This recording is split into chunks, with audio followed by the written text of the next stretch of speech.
Assalamualaikum warahmatullahi wabarakatuh.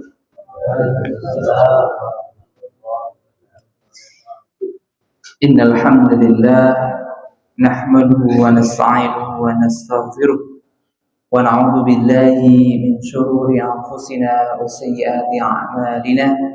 Man yahdihillahu fala mudilla lahu wa man yudlil fala hadiya lahu.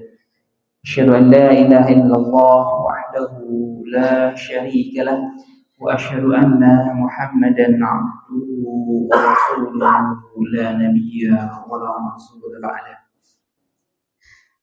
Fa yakhbarullahu ahbaba rasulih sallallahu alaihi wa alihi wasallam 'ibadallah usi nafsi wa iyyakum bittaqwallah faqad fazal muttaqun wa la tamutunna illa wa antum muslimun. رضيت بالله ربا وبالإسلام دينا وبمحمد نبيا ورسولا ربي زدنا علما وارزقنا فهما آمين يا رب العالمين. Jamaah salat maghrib yang rahmati Allah Subhanahu wa taala. Puji syukur kehadirat Allah, alhamdulillah wonten sonten menika wonten ing dalu menika Allah Subhanahu wa taala masih memberikan kesempatan kepada kita semuanya. Allah masih memberikan hidayah bagi kita semuanya, yang tentunya hidayah itu perlu untuk kita syukuri sebagai sebuah anugerah yang Allah berikan secara istimewa bagi kita semuanya. Kan semuanya Allah Subhanahu wa taala dalam sebuah ayatnya Allah berfirman,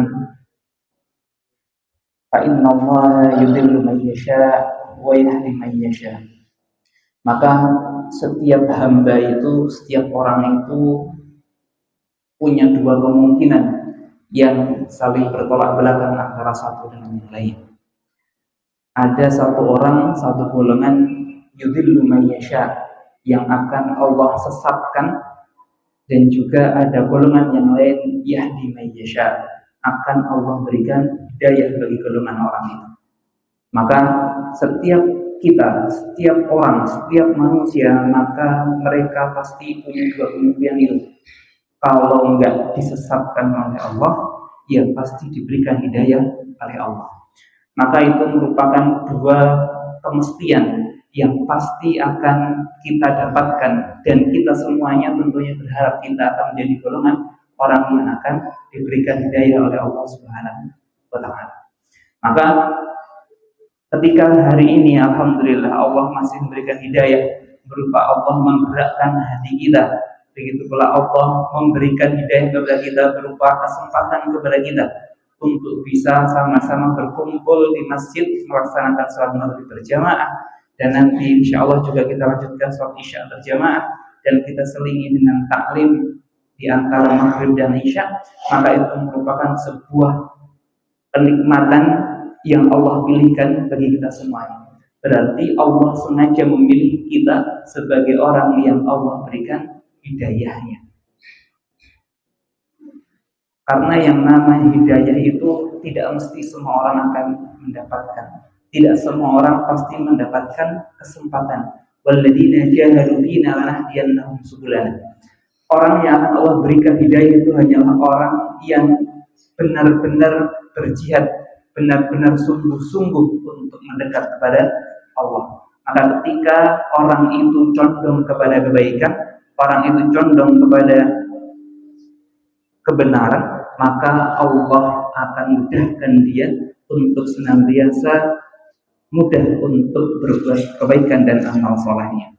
Maka ini yang patut untuk kita syukuri bersama. Karena hari ini alhamdulillah berarti Allah menggolongkan kita semuanya sebagai orang yang bersungguh-sungguh dan condong hati kita dalam keimanan kepada Allah, dan juga sungguh-sungguh dalam mendekatkan diri kepada Allah.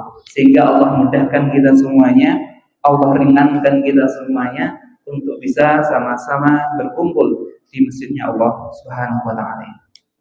Salawat serta salam tentu juga tidak lupa senantiasa kita haturkan kepada suri tauladan kita, kepada junjungan kita Nabi Allah Muhammad sallallahu alaihi wasallam, yang akan terus untuk kita ikuti sunnah-sunnah beliau, yang akan terus untuk kita tauladani Begitu pula senantiasa kita pelajari sirah nabawiyah beliau yang akan menjadi panduan kita semuanya dalam berkehidupan kita di dunia ini.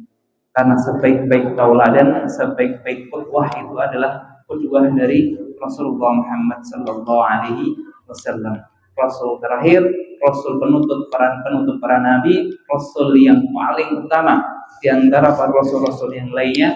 Dan alhamdulillah kita semuanya digolongkan oleh Allah dan ditempatkan oleh Allah Subhanahu wa taala sebagai umatnya Rasulullah Muhammad sallallahu alaihi wasallam. Jamaah salat maghrib kang rahmati Allah Subhanahu wa taala, lajengaken punapa ingkang sampun kita sampaikan, yang sudah kita sampaikan pada pertemuan yang lalu. Kita sudah menyampaikan terkait beberapa hal dalam transaksi jual beli yang dilarang dan tidak diperkenankan dalam syariah Islam kita. Maka kali ini kita akan lanjutkan terkait dengan rukun dan syarat dari jual beli itu apa saja. Yang namanya jual beli merupakan sebuah transaksi, sebuah kebiasaan yang sudah hampir pasti kita semuanya mengalami. Sing jenenge dol dini kuwi ya mesti wong bakal pun tahu lan bakal terus nindakaken dol dini menika. Apakah dia sebagai penjual, begitu pula sebagai pembeli. Sing paling utama ya awak dhewe mesti dadi pembeli. Ora ono sing bener. Sing jenenge wong urip nang dunya ya mesti dhek dol dinuku.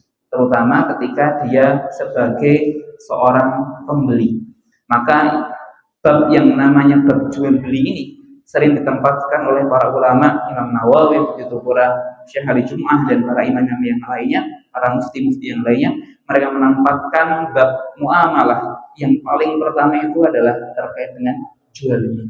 Karena ini merupakan transaksi yang paling sering dipakai, yang paling sering dilaksanakan, dan paling bersentuhan langsung dengan masyarakat. Maka ditempatkanlah bab jual beli ini dalam bab paling pertama ketika membahas bab fikih muamalah. Yang namanya jual beli itu rukunnya ada 3 secara utama. Rukun yang pertama yang menikah adalah para pihak yang melakukan jual beli itu. Siapa itu? Berarti adalah al-bai', adalah penjual, dan yang kedua adalah mushtari, pembeli. Maka rukun yang pertama dari jual beli itu kudu ana sing tuku lan kudu ana sing dodol. Niku rukun utama jual beli. Nek ora ana sing dodol, ora sing tuku, berarti ora ana jual beli. Karena yang namanya rukun itu merupakan bagian utama dalam sebuah transaksi. Berarti nek ora ana sing tuku, ora ana sing dodol, maka itu bukanlah jual beli.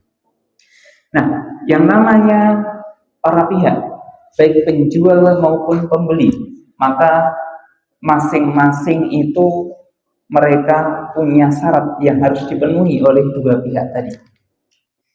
Syarat yang pertama bagi seorang penjual dan seorang pembeli, maka yang namanya pelaku jual beli, baik penjual maupun pembeli, maka dua-duanya haruslah orang ataupun yang dipersamakan dengan orang. Maka nggak bisa kemudian kita melakukan jual beli dengan jin, kita melakukan jual beli dengan binatang, kita melakukan jual beli dengan pohon, maka itu nggak boleh. Maka termasuk pada yang ada nasihat banyak orang yang melakukan transaksi secara tidak langsung dengan pohon, disajeni di kayak duit berkunjuk pengen duit apa, maka itu merupakan transaksi yang tidak diperkenankan, karena itu tidak ada pihak yang melakukan jual beli. Maka yang paling utama adalah harus ada pihak yang melakukan itu, dan itu adalah orang maupun dipersamakan dengan orang. Maksudnya apa dipersamakan dengan orang? Boleh dengan mesin mawon itu. Nah, Bapak Ibu nate ningali sing jenengane apa? Enten sing jenengane vending mesin. Vending mesin itu awak dhewe nglebokke duit, mungkin metu minuman ada.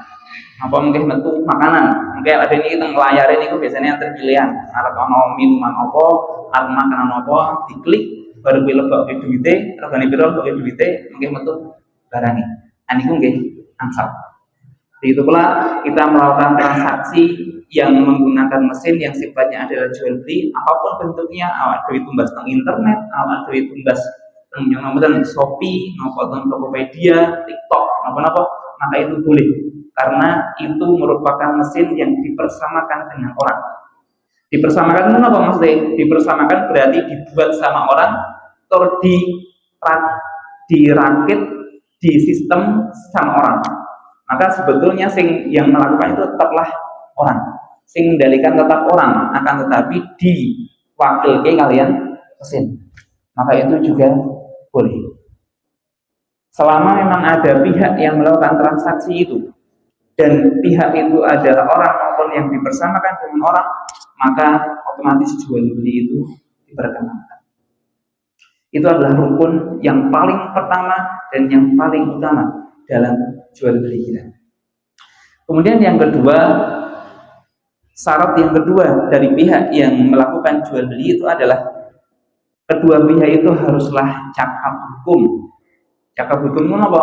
Berarti secara hukum dia layak untuk melakukan jual beli. Sing jenengane cakap hukum niku 3 syaratnya disampaikan oleh para ulama. Yang pertama, baligh.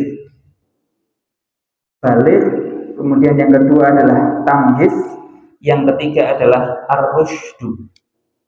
Yang pertama, baligh, berarti ketika orang itu dia sudah baligh, maka saat itulah dia disebut sebagai orang yang cakap hukum untuk melakukan jual beli.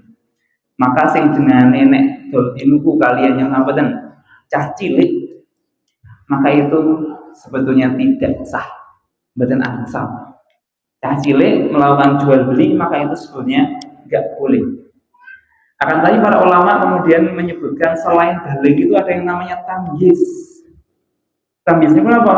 Iso mbedake dan bisa menentukan barang yang mau dia jual. Yaitu es krim regane 5.000, nggawa duit 10.000, dia ngerti nek butuh jujur 5.000. Maka berarti itu disebut orangnya, berarti dia bisa membedakan antara duit 10.000 karo duit 5.000. Nek tukune 5.000 berarti dia harus jujur 5.000. Maka berarti dia iso beda ini. Maka ketika dia iso beda ini meskipun dia belum balik, maka para ulama selain Syafi'i, nek Syafi'i wis jelas sing jenenge nek rong balik dia oleh tuku. Kalau ada anak kecil kok dia melakukan jual beli, maka jual beli mboten sah. Niku nek Syafi'i. Tapi nek mazhab yang lainnya mereka mensyaratkan sing penting DE iso bedake lan iso menentukan barang yang mau dia beli. Nek meskipun DE rong balik tapi kok wis ngerti duit 5.000 ndi, 10.000 ndi, jujule piro, engko olahe piro, maka berarti itu adalah anaknya sudah tamyiz. Maka nek tamyiz, mazhab yang lainnya selain mazhab Syafi'i, mereka membolehkan untuk melakukan jual beli. Berarti nek bocah kok wis dong karo duit, wis dong karo barang sing arep dibuku, niku angsal. Sing mboten angsal nek dhewe bener-bener ora ngerti duwite. Kenapa nggak boleh dalam syariat Islam? Ini akan berpotensi adanya penipuan. Potensi diapusi kalau sing dodol. Berpotensi bakal dikei jujur sing ora bener, bakal dikei barang sing ora apik. Maka untuk menghindari itu, maka syariat Islam melarang yang namanya jual beli dengan anak kecil tadi. Begitu pula ar-rusydu. Ar-rusydu itu berarti dia punya keahlian untuk untuk mengelola keuangannya. Ini sebagaimana yang disampaikan oleh Allah Subhanahu wa taala dalam surah An-Nisa ayat 6. Kalau tidak di ayat itu. Surah An-Nisa ayat 6.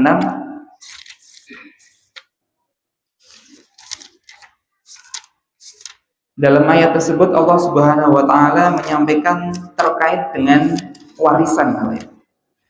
Ketika Allah menyampaikan terkait dengan warisan, Allah Subhanahu wa taala menyampaikan wa batalul yatama hatta idza balagun nikah, dan ujilah oleh kalian semuanya orang-orang yatim itu hatta idza balagun nikah, sampai mereka itu siap untuk menikah. Maksudnya ujiannya apa? Lihat dulu bagaimana kondisi anak itu.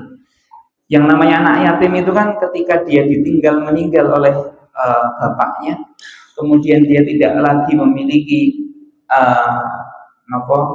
orang tua yang bisa menafkahi dia, maka anak tersebut ketika dia belum balik, maka harta warisan itu boleh dikelola oleh orang lain, oleh saudaranya, sampai anak tersebut nanti sudah balik dan siap untuk menikah.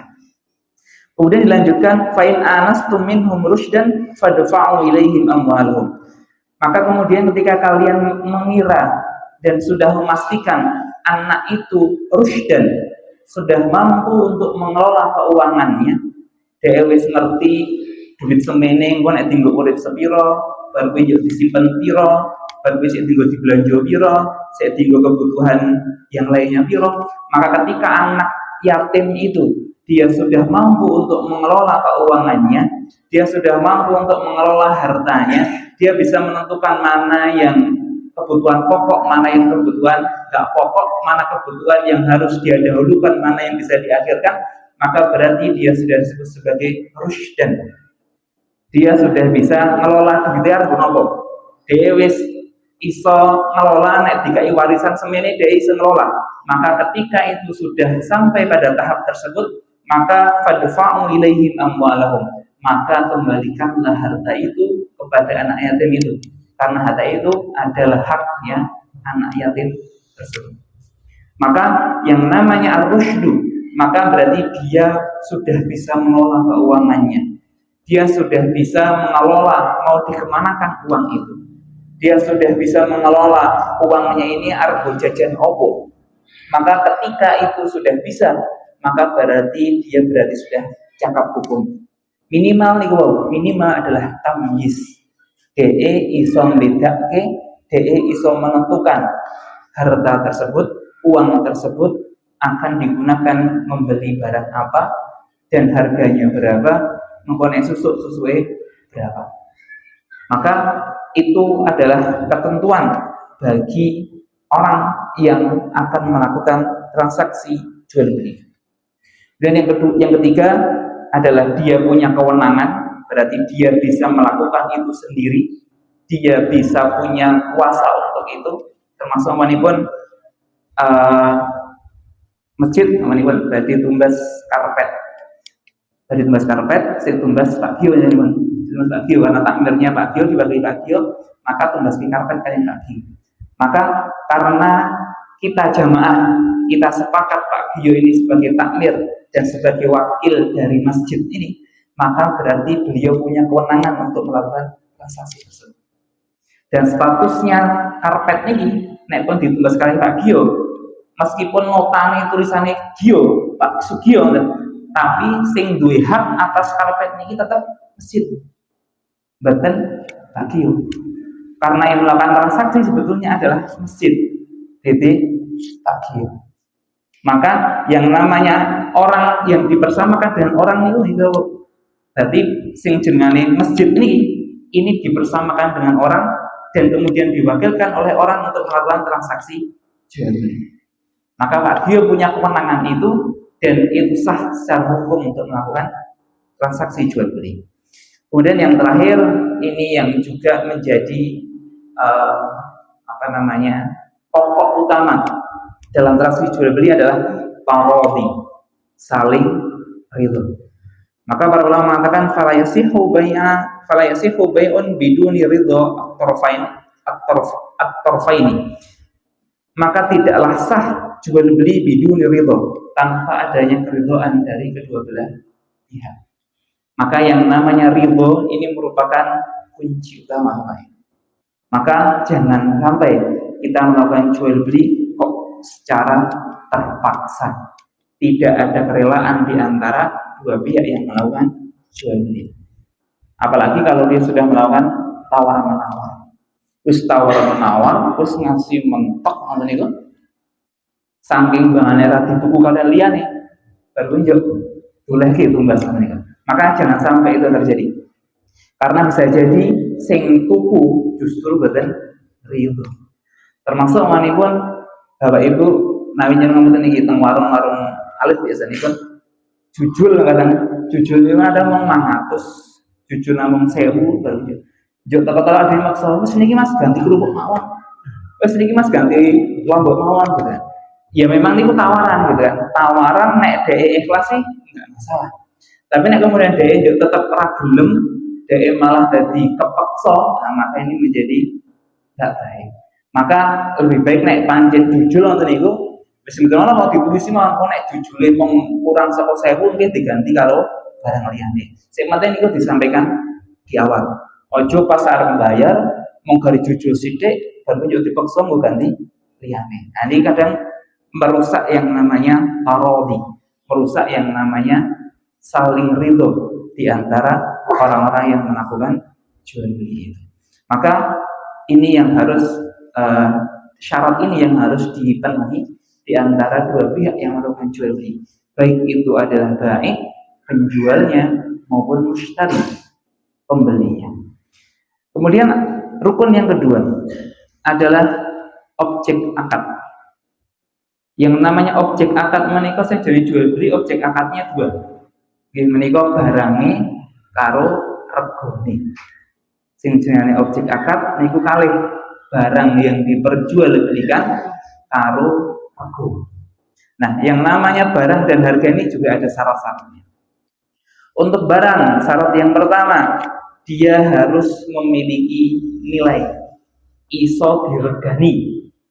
Nek awake tuku barang kok ora diregani, maka berarti niki juga tidak sah. Awake tumbas barang, awake tawari barang kalau bisa niki nek karo kanca karo tangga. Iki tak adol Mas, napa motoran kula. Regane pinten? Alah, jenengan terserah harga piro. Nah niku ampun. Mboten asal. Nek pancen arep rego murah, ya ngomong murah piro regane. Nek pengen mbok regani larang, ya ngomong regane niku piro. Jangan sampai ada terserah harga rego piro kan itu mboten asal. Karena itu berarti nilainya belum pasti. Nilainya belum ditentukan. Termasuk yang namanya nilai ini ya tergantung kesepakatannya orang. Sing jenengane kerdus, nek siji. Ini kan regane bener, Pak. Kerdus napa kertas sak lembar niku. Kira-kira regane mboten? Oke, nek kerdus enten nggih, tapi nek wani kertas napa kertas bekas HVS ngoten niku. Kita nek mong sak lembar niku enten regane mboten? Enten regane mboten sak lembar lho. Kira-kira enten mboten? Niki tak adol sak lembar gitu kan. Bekas lho ya. Bekas tak adol sak lembar. Niku kira-kira ono sak buku mboten? Sak lembar. Betul. Tapi dadi ana sing arep tuku nek kertas niku sak tumpuk sak kerdus gede. Soale wonten regane. Semonten ugi manipun wau kerdus. Nek kerdus bekas wis kepleh-kepleh ngoten niku ya ora sak tuku. Tapi nek kerdus isih apik tur akeh pirang-pirang tumpuk kerdus, maka itu menjadi bernilai. Maka yang namanya barang yang akan diperjualbelikan, maka dia kudu wonten nilai sih. Ketika barang itu tidak bernilai, maka berarti tidak laku dan tidak bisa diperjualbelikan. Termasuk barang-barang kuno. Sejenis barang kuno nih kan awak dhewe biyen napa nggih? Kira-kira napa barang kuno sing laku sakniki? Napa? Rono nih napa? Oh, napa? Lemari ngene mulai nek lemari wis bekasan, lemari wis lapuk ngoten niku. Napa lemari wis kuno niku? Biasane iku lemari kuno niku nek awake dhewe ngerti lah iki apa to? Apa namanya? Gampang aku duwe lemari sing kowe hafal lah ngoten niku. Tapi nek jane lemari saya kuno niku saiki malah saya larang. Maka larang niku itu juga disebut bernilai, maka itu juga bisa diperjualbelikan. Termasuk manipun koin napa? Duit saningan sering lah duit namung pinten rupiah niku dienggo mahar niku. Nah, maka itu janjane wis ora iso dienggo dol itu jadi barang biasa. Tapi karena dia dianggap bernilai dan disepakati semua orang itu adalah barang bernilai, maka itu juga bisa diperjualbelikan. Oke, meskipun itu mang sak rupiah, ada itu diregani 10.000 pun, maka itu boleh. Karena itu dianggap barang yang bernilai. Kemudian surat yang selanjutnya itu adalah barang atau hak, bisa dalam bentuk barang, bisa dalam bentuk hak. Ini umanipun kotos dene sing lebih rame niku apa lagu. Sing jane lagu niku kan royalti, nggih. Sing jane royalti niku kan rano barang gitu. Sing jane lagu kan rano barang. Lagu yo berarti mau tulisan terus iso dinyanyi. Berarti barang dari niku. Itu. Akan tetapi itu adalah sebuah karya yang dianggap bernilai oleh semua orang dan itu berarti dipersamakan dengan yang namanya hak atas barang itu. Maka berarti dia juga bisa diperjualbelikan. Dia adalah barang atau hak dari sebuah barang itu. Maka niku nggih boleh untuk kita transaksikan. Kemudian yang ketiga nggih menika taharatul ain. Barang itu haruslah suci. Terutama ini dalam mazhab Syafi'i yang namanya jual beli barang yang najis sing ora suci niku ora oleh. Termasuk dalam mazhab Syafi'i sing jenengane dodolan kotoran hewan. Pupuk. Nah niku pupuk napa media sing ana intile menipun yang ngapunten, maka itu enggak boleh dalam mazhab Syafi'i. Tapi mazhab yang lainnya membolehkan. Ketika memang apalagi itu tujuannya adalah bukan untuk dikonsumsi dan itu memang tujuannya adalah selain dari untuk kebutuhan manusia secara langsung. Dinggo pupuk, dinggo rabuk, maka niku angsal. Nggih, tapi nek sing jenenge nek kaya khomer niku kan jelas niku asal nggih. Khomer termasuk dodolan babi niku kan jelas mboten asal. Kan tapi nek kotoran hewan dan tujuannya adalah untuk bukan untuk konsumsi, tapi tujuannya untuk yang lainnya, untuk rabuk dan yang lainnya, maka niku enggak apa-apa. Maka itu diperbolehkan. Selanjutnya barang itu harus berwujud dan bisa diserah terimakan. Barangnya iso dikekke karo sing lugu. Ini penting. Maka barang itu ketika kita beli maka harus pindah tangan saka duwene sing dodol dadi duwene sing tuku. Ini harus bisa untuk kita pastikan itu berwujud. Nek sing mriki menipun dodolan kerupuk, dodolan burjo, dodolan soto, ini kan pasti iso dikekke, iso dipangan, iso didelok, iso dikekke saka sing dodol karo sing tuku. Tapi sekarang yang namanya jual beli itu kadang mboten enten barangnya. Dodolan apa? Pulsa. Pulsa itu ramah barangnya. Akan tetapi iso dimanfaatke. Iya kan? Sejane pulsa niku ya ora ono wujude, ora iso ora barang sing digowo. Akan tetapi ketika pulsa itu dibeli, kok kemudian dia bermanfaat dan bisa digunakan, maka berarti wujudnya itu dalam istilah fikih namanya adalah wujud hukmi. Nah niki wau sing nganten barangnya itu adalah wujudnya wujud hakiki. Ken ono barangnya iso didelok, iso ditampa, iso dikekke. Tapi kalau barang ini kurang ono wujude, ra iso dikekke barang, ra iso diwujudke, ra iso didelok langsung, maka berarti itu adalah wujudnya wujud hak hukmi. Secara hukum dia ada barangnya. Hukumnya apa? Pulsa uang.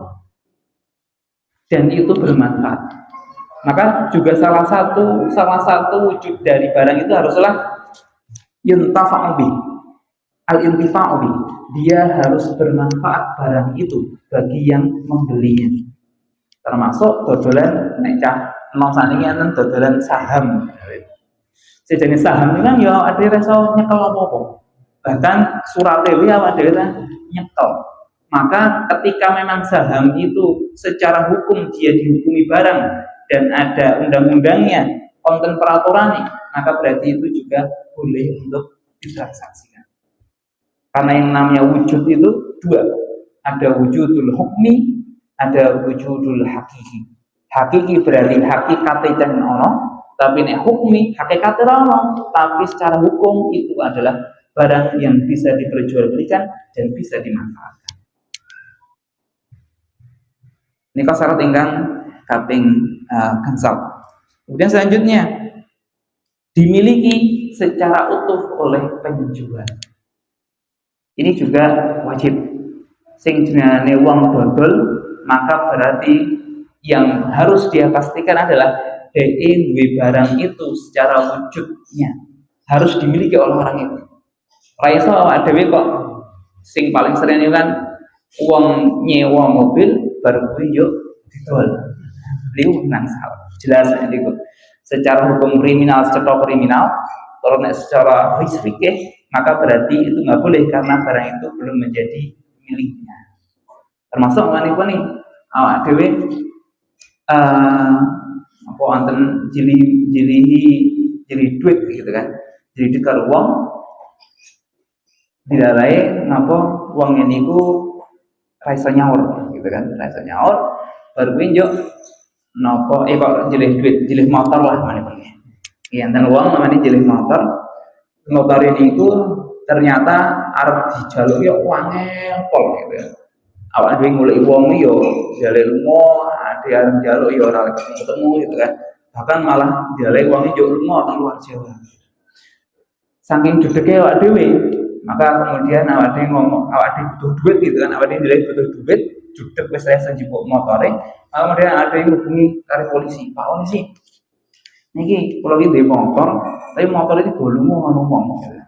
Lah ndale kula iki butuh duit, kula butuh duit sayuta. Nah wanipun iki Pak, motor kula niku jenengan goleki, jenengan niku kan dikuasa. Jenengan iso gampang nangkap wong, gampang maksa wong ditarik motore. Nek memanipun motor niku tak dol sayuta wae lah apa. Niku jenengan nggo jenengan dadi duwe jenengan cukup bayar kula sayuta. Tapi motor niku saya nek kocone kula jenengan pendhet mawon. Maka itu juga enggak boleh. Berarti kan motor itu dulu deh polisi. Tapi ketika kita melakukan transaksi dengan polisinya, maka itu juga enggak boleh. Karena barangnya belum menjadi milik penjual. Karena syaratnya adalah harus dimiliki oleh yang melakukan jual beli. Kalau nggak dimiliki, maka itu badan angsal. Kemudian ditentukan secara spesifik. Nek niku wau barangnya sing dari jelas niku oleh regane. Monggo jenengan tumbas mawon regane pinten. Maka yang selanjutnya adalah barangnya itu harus tentukan secara spesifik. Manipun kadang enten iki enten pas korban manipun. Pas korban awak dhewe tumbas ten peternak. Ya. Ten peternak. Ten peternak baru kuwi jawab ada ngomong, "Niki Mas, kula duwe duit 3 juta. Niki kula bayar sakniki duit 3 juta niku terserah jenengan ajeng maringi kula sapi sing pundi." Kemudian begitu pula awak dhewe baru ngerti ketika sapi itu sampai ke kita namanya pun. Awak dhewe rantok ke kira-kira iki sapine sing niki Mas, sapine angsale sing niki. Nek duwe semanten angsal sing sapi niki. Maka ketika kita tidak menentukan sapi mana yang akan dibeli, sapi mana yang akan dijual oleh penjual, maka berarti niku yo berarti belum spesifik, belum jelas sing ngendi barang sing arep dituku. Termasuk ingkang nanti kula aturaken enten napa black box wonten niku kon tuku yang mau beli dengan harga sekian nanti akan dapat salah satu barang dari barang ini. Nah niku berarti angsal. Soalnya ra cetha jangan-jangan sing didol iki barang sing endi. Barang sing arep dituku barang sing endi. Nah niku berarti angsal. Kemudian barang itu juga bisa diserah terimakan. Baik itu diserah terimakan di awal secara langsung maupun kemudian. Kados dene awak dhewe nek tumbas teng online ngoten iki, Pak. Sing jane awak dhewe tumbas online itu kan barange dereng enten. Gimana? Barange rung ono.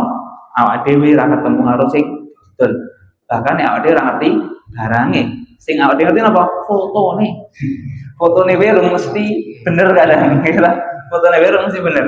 Maka berarti ketika memang seperti itu jual belinya, maka ketika kita bayar langsung di awal, namanya regane 10.000, awak dhewe bayar 10.000, barangnya belum ada nggak masalah.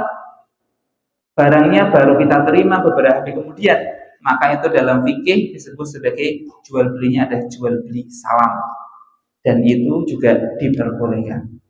Oke, yang penting ini wow, barangnya cetha riyen, sing arep didol sik endi.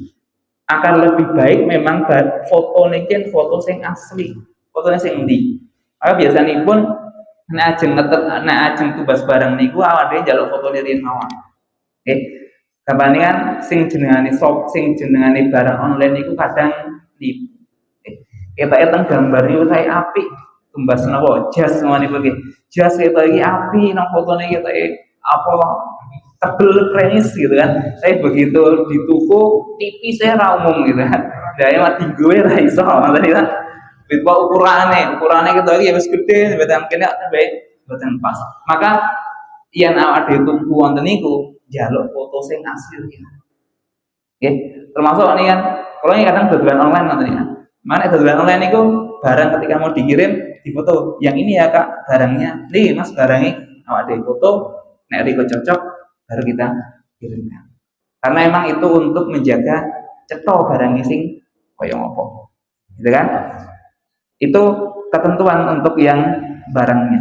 Kemudian kalau harga, yang namanya harga yang pertama harganya harus pasti. Okay? Pasti itu bisa melalui beberapa tahapan. Bisa ditawar-menawar iso melalui lelang, iso melalui tender. Telu-telune angsal. Yang namanya tawar-menawar itu kan jelas. Awak dhewe sering leh ngoten niku, ada teng pasar, awak dhewe teng toko pundi. Tapi aneh awak dhewe iki, nek awak dhewe tuku nang toko sing gede, sing ketoke mewah ngoten niku nang mall ngono awak dhewe ra tau nawar. Tapi bahasan tuku teng tonggo wae niku naware nang bilah. Niku biasa, tapi napa nggih niku adanya itu adabe ya kudune ngoten niku. Sing jenenge tuku iki nek karo tonggo justru malah aja ditawar, nggih. Nek karo liyane semonggo aja nawar itu boleh. Tawar menawar itu wajar dan boleh. Yang pasti adalah tawar menawar itu akan menuju kepada harga yang pasti. Maka kepastian harga itu boleh melalui tawar menawar, termasuk oleh lelang. Apa nggih lelang? Lelang niki kula lelang HP gitu. Harga awale 500.000. Ana sing nawar 700, ana sing nawar 200, sing nawar 700 sejuta. Kemudian kalau tahu kayak oh ya tak kayak ini sejuta, maka berarti itu adalah lelang dan itu juga boleh. Yang pasti regane kudu pasti.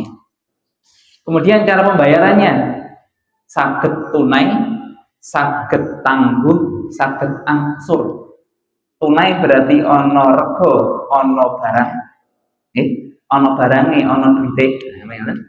Kemudian kalau tangguh berarti ono barange tapi duite mengko. Nopo angsur duite rung cukup, ono duite tapi duite rung cukup, tapi barang wis ono bayare cicil. Itu angsur. Tiga-tiganya itu juga boleh. Termasuk ada yang tumbas motor, kok motor kredit itu angsal. Sejak ketika memang itu harus jual beli. Ketika itu jual beli kok angsur niku angsal. Termasuk harganya beda antara tunai dan kredit niku angsal. Sing jenenge barang nek jenengan tumbas motor niki kok regane 10 yuta Pak. Tapi nek Bapak dereng gadah arta, Bapak pengin bayar diangsur cicil 3 tahun. Niki kula paringi tapi regane kula undhake Pak dadi 15 yuta. Niku angsal. Yang penting itu adalah jual beli dan harus ditetapkan di awal. Biasanya pun kan menawi ada delok brosur kredit motor ngoten niku. Biasanya pun enten rego-rego nih, enten pilihan rego. Nggih. Pilihan rego. Nek tumbas setahun regane sementen, dibayar 3 tahun rego sementen, dibayar 10 tahun rego sementen. Maka ketika kita tetapkan, oh nggih kula mendesik 3 tahun Mas, berarti regane dadi 12 juta nih Mas. Oh nggih, sepakat. Ketika sepakat itu, maka berarti jual beli itu menjadi boleh. Menjadi bermasalah jual beli kredit itu ketika apa? Ketika konten dendo nih. Karena apa nggak boleh denda itu? Karena denda itu akan merusak harga. Sing awale regane 12 juta 3 tahun, tapi dilalai kok dhek mboten saged bayar 3 tahun, mundur dadi 4 tahun, ditambah regane dadi 15 juta, berarti 3 yutane niku mboten asal. Itu adalah riba. Niku mboten asal. Kenapa riba? Karena ketika dia beli motor, dhek rung cash motore, maka berarti dia berubah dari jual beli jadi apa? Hutang piutang. Karena sudah jadi hutang piutang, kok ada tambahannya, berarti itu menjadi riba. Mboten asal. Maka secara umumnya, secara dasarnya, hukum asalnya, kredit itu angsal. Sing mboten angsal ketika emang itu ada dendanya. Jual beli kredit ya, niki yang harus kita garis bawahi. Niki jual beli kredit, mboten kredit utangan, mboten, tapi jual beli kredit. Ketika itu jual beli kredit, maka itu boleh selama tidak ada denda. Maka itu yang harus kita syarat dari harga yang harus kita penuhi ketika kita akan melakukan jual beli. Kemudian yang terakhir adalah sighot. Rukun yang terakhir adalah sighot. Sighot itu berarti adalah ijab qabul. Sing jenenge ijab qabul, maka itu bisa dalam bentuk lisan, bisa dalam bentuk tulisan, bisa dalam bentuk sebuah kebiasaan. Sing jenenge lisan ya berarti awake dhewe tinuku, awake sebutkan iki gini pinten Pak, 10.000 nggih menika artoni. Maka ketika itu sudah dianggap sebagai jual beli secara umumnya, maka berarti itulah yang namanya sighot ijab qabul, niku angsal. Begitu pula tertulis itu jelas lebih kuat tertulis. Begitu pula secara adat menawi kula lagi kesupen iki teng daerah pundi. Dodolan sapi ngoten niku kan tawar menawari teng isor sarung. Tawar menawar wong nggo isyarat 2, 3, 4 ngoten niku kan. Deal, oh iya aku deal tesik. Apa? Biji telu digenggam ngoten niku maka berarti dia deal, maka berarti harganya adalah oh niki pinten iki regane. Pokoknya selama ini sudah disepakati regane pinten, maka itu juga boleh. Karena yang namanya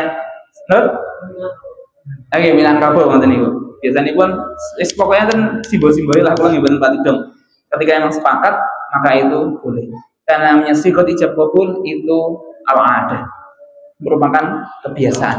Padahal yang namanya adat itu dalam syariat kita al-adah muhakkam. Yang namanya adat, yang namanya kebiasaan bisa menjadi hukum ketika itu memang tidak menyalahi syariat Islam. Maka ini 3 rukun yang harus kita penuhi ketika kita melakukan jual beli. Yang pertama adalah dua belah pihak, baik itu penjual maupun pembeli. Kemudian yang kedua adalah objek akad, baik itu terkait dengan barang maupun juga harga. Dan yang ketiga adalah ijab qabul, sighot ijab qabul yang menjadi syarat terakhir, rukun terakhir dari rukun-rukun yang ada dalam jual beli. Maka semoga kita semuanya baik ketika kita sebagai penjual maupun pembeli kita mampu untuk bisa memenuhi ketiga rukun ini, begitu pula memenuhi syarat-syarat dari masing-masing rukun tadi, sehingga kita semuanya bisa menjadikan sarana jual beli yang kita lakukan baik ketika kita menjadi penjual maupun pembeli sebagai jual beli yang dikatakan oleh Rasulullah sebagai bai'un mabrur, jual beli yang memberikan kebaikan dan memberikan keberkahan bagi kita semuanya. Aku qouli hadza astaghfirullahaladzim wal akhiri. Assalamualaikum warahmatullahi wabarakatuh.